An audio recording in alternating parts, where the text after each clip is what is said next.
Bonjour à tous, j'espère que vous allez bien. Je suis très contente de vous retrouver aujourd'hui. Je savais pas trop de quoi j'allais vraiment parler et je crois que j'ai envie de prendre un peu de recul aujourd'hui, ce début de week-end. Et, et oui, je pense que je suis en plein aussi début de stress par rapport à demain, la conférence.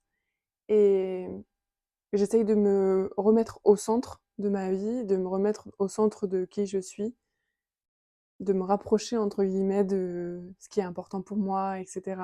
Ce que j'ai envie de, enfin l'intention que j'ai envie de mettre dans ce moment-là, dans ce moment de demain particulièrement, mais aussi dans tout ce projet, dans ma vie, etc. Et je pense que c'est un truc que j'ai toujours gardé en tête et je l'ai eu assez rapidement parce que je pense que les moments durs qu'on peut avoir à vivre dans l'enfance, bien sûr que ça nous détruit, mais je trouve que ça amène aussi quelque chose. Peut-être que ce que je dis n'est pas forcément entendable par tout le monde et je peux le comprendre, mais ça amène une grande force, une grande sagesse et j'ai toujours énormément de gratitude pour tout ça, même si je le recommande à personne. Je trouve que j'ai grandi à une vitesse, j'ai mûri à une vitesse que, ouais, qui a pas de nom et franchement, je trouve ça incroyable. Et j'ai compris assez rapidement que j'avais besoin, qu'il était utile pour moi, qu'il était nécessaire de faire attention à mon positionnement par rapport à tout ce qui se passait et tout ce qui allait pouvoir se passer. Je pense que ça, par rapport à l'escalade un peu des traitements qu'il y a eu par rapport à mon dos, j'ai eu du mal à rester à ma place, à garder ma place, à garder mon socle, ma base, à rester ancrée avec moi. Je me suis sentie complètement vaciller ces années-là par rapport à tout ce qui se passait, tout ce qui me challengeait au niveau de ma santé. Aujourd'hui, je sais que cet ancrage-là, ce positionnement qu'on maintient, cette force-là, de se positionner face à la vie, en fait, face aux choses qui nous arrivent, ça fait partie des choses les plus ultimes et les plus nécessaires. Parce que je crois que je le répéterai jamais assez, mais il y a toujours quelque chose à comprendre de ce qui nous arrive. Ce qu'on a à vivre, ce qui nous est donné à vivre n'est jamais anodin en tant que tel. Il y a toujours un message, si on veut bien l'écouter. Moi, je dis souvent l'expression le corps parle, mais véritablement. Le corps vous parle s'il y a des choses qui se déclenchent, s'il y a des choses qui arrivent à un moment T, peut-être aller regarder autour, qu'est-ce qui s'est passé, qu'est-ce qui a pu être l'élément déclencheur et qu'est-ce que ça vient faire résonner, etc. Toutes ces choses-là ont pour moi une place énorme dans la manière dont j'ai comme réencodé, reformulé, retravaillé, renégocier aussi véritablement ce qui s'est passé pour moi en termes de santé.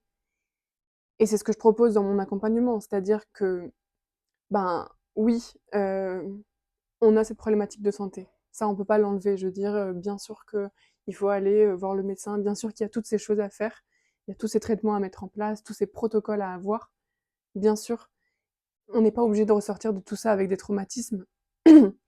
Et la plupart d'entre nous, quand on vit ça, qu'on soit enfant ou adulte, on ressort de là avec des traumatismes, des parts de nous qui sont heurtées, un manque d'énergie à certains endroits quand l'âme a été un peu trop ben, mis face à une porte, mis face à un mur par exemple, ou qu'il y a eu des comportements qui ne nous ont pas respectés, ou on ne s'est pas senti respecté. Il y a plein de choses qui viennent nous amoindrir, nous vraiment nous faire perdre en énergie. Moi, j'ai reconnu et je reconnais encore qu'il y a eu beaucoup de casse à l'intérieur de moi après tout ça. Et c'est ce que j'essaye aujourd'hui de, comme je vous disais, renégocier, revenir regarder, retravailler. Mais je pense qu'on peut avant, enfin, on n'est pas obligé d'attendre. On n'est pas obligé d'attendre de vivre tout ça. Je sais que c'est problématique de santé, mais comme toutes les épreuves de la vie, on n'y est jamais préparé, on ne se prépare pas à ça. Il n'y a pas de mode d'emploi pour être préparé à ça. Je pense que le plus important, c'est de savoir quoi faire dans ces cas-là, de savoir à qui s'adresser, de savoir qu'on n'est pas seul, en tout cas qu'on peut ne pas l'être, qu'on peut être accompagné, qu'il y a des gens qui en ont fait une mission de vie. Je pense que ça, c'est une des principales choses à connaître. Et puis, oui, je pense que c'est cette force-là de se placer, de se positionner face à ce qui nous arrive, non pas face à elle, comme si on était dans un ennemi, mais plutôt côte à côte. Essayer de la comprendre, essayer de la connaître, essayer de décrypter aussi, d'aller se questionner sur ce que ça veut dire, ce qu'elle veut nous dire, ce qu'elle veut peut-être venir travailler chez nous, ce qui a besoin d'être travaillé entre guillemets. Ça peut être chez nous, ça peut être transgénérationnel, ça peut être des choses qui ne nous appartiennent peut-être pas non plus, et ça, je trouve que c'est important de le savoir, c'est important de le comprendre aussi. On n'est fait que de liens, on est fait de plein de liens avec les autres qui nous entourent, et puis aussi après nous. Et je pense que cet état d'esprit-là, j'ai pas su l'avoir. J'avais quand même pas les ressources pour l'avoir, je dois le dire. J'étais une enfant après j'ai aucune culpabilité, oui, je ressens pas de culpabilité par rapport à ça. Mais par contre, je vois bien après coup ce que ça a pu avoir comme impact chez moi. Et c'est cet impact-là que maintenant je n'ai pas envie de voir se répercuter sur tous les autres et sur tous ceux qui pourraient vivre ça. Hier, je discutais avec un chirurgien qui fait de la médecine de femmes, spécialisé en médecine de femmes. Et on parlait beaucoup de ça, justement, de la posture qu'on adopte quand la vie nous tombe un peu dessus, ce qu'on arrive à avoir comme ressources, ce qu'on arrive à avoir comme accompagnement, ce qu'on arrive à sentir comme force à l'intérieur de nous. Et, et je pense que c'est des moments où on se sent le plus démuni possible, parce que la vie nous confronte véritablement, peut-être à un moment où on s'y attendait pas. J'aime beaucoup cette image, mais j'ai une thérapeute qui m'a suivie pendant des années et qui me disait, Suzanne, la vie, elle va te faire comprendre les choses petit à petit. Si tu ne les comprends pas au début, elle va t'apporter de pire en pire. Donc, elle va t'apporter une petite plume qui va juste venir comme ça sur ta main et puis te faire sentir qu'il y a peut-être quelque chose à comprendre. Si tu comprends pas ça, elle va peut-être mettre un caillou dans ta chaussure. Si tu comprends pas le caillou dans la chaussure, elle va peut-être te mettre un vrai mur. C'est comprendre aussi l'escalade de ce qui peut nous arriver, les enchaînements, les choses qui se répondent, qui se répètent, les schémas véritablement que l'on répète.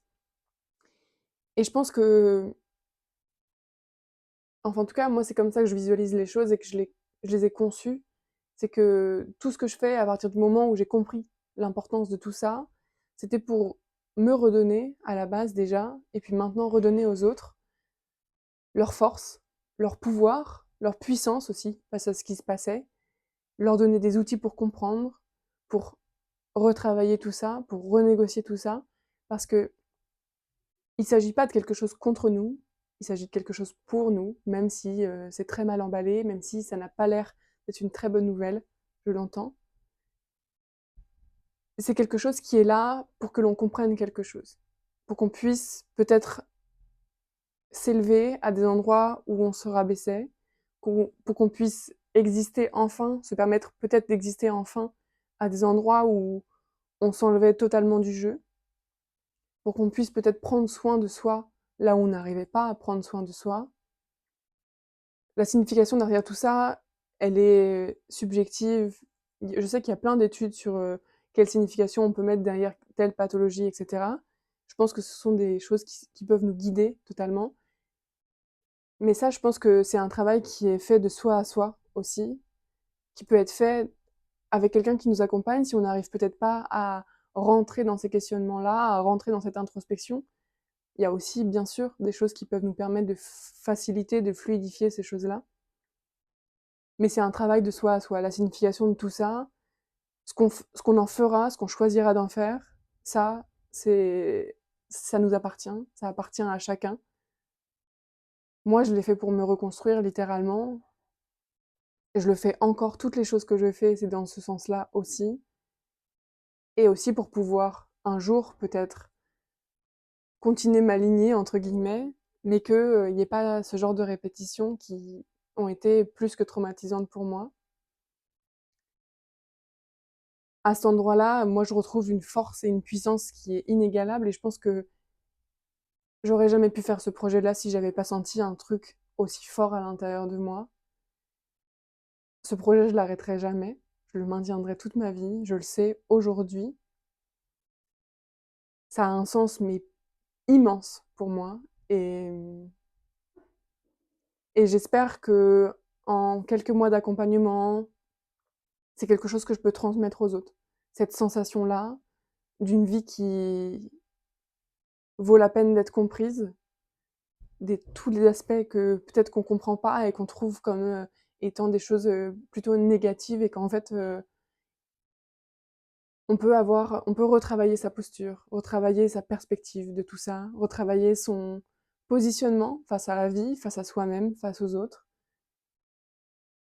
Et c'est pour ça que j'ai toujours dit, et je pense que je l'ai dit peut-être dans les premières vidéos, mais pour moi, une épreuve de santé, véritablement, c'est une occasion de faire un travail de développement personnel, de regarder à l'intérieur de soi, de prendre le taureau par les cornes, véritablement, de regarder le truc, quoi, de plus se voiler la face, et puis d'enfin oser peut-être être soi-même, oser s'expandre, oser exister comme on en a envie, exister tout court déjà. Pour la plupart des gens, il y a déjà ce truc-là d'exister tout court. Moi, j'en suis encore plein de fois à cet espace-là. Et puis se permettre tout, se permettre tout, permettre tout dans, enfin, que ma phrase ne soit pas mal comprise, mais vous voyez ce que je veux dire, dans le fait de s'expandre. Voilà. Je sais pas pourquoi j'avais besoin de dire ça, mais en tout cas, c'était ce que j'avais envie de déposer ici aujourd'hui. Voilà. En tout cas, vous êtes toujours les bienvenus pour demain.